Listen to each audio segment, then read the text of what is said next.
that we should do in this short life, prepare to meet your God because you will. Ecclesiastes 12:7, pag namatay tayo, the dust returns to the ground it came from, and the spirit returns to God who gave it. Yan ang sure.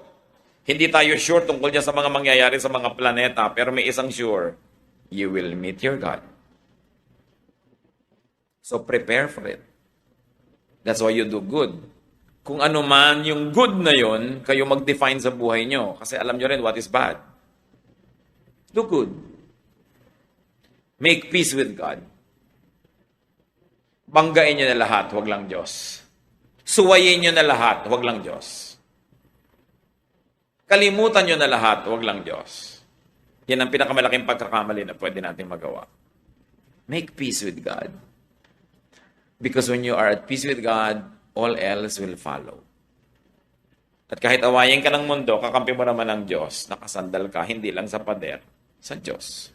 Huwag kayong gagawa mga kapatid nung alam nyo na alam nyo ayaw ng Diyos sa ginagawa nyo. Tapos gagawin nyo pa rin. Para lang sa cheap thrill, para sa konting saya, mas ang laki ng pagdurusa mo. Lugi ka doon. Make peace with God. Because when you're at peace with God, you're at peace with yourself.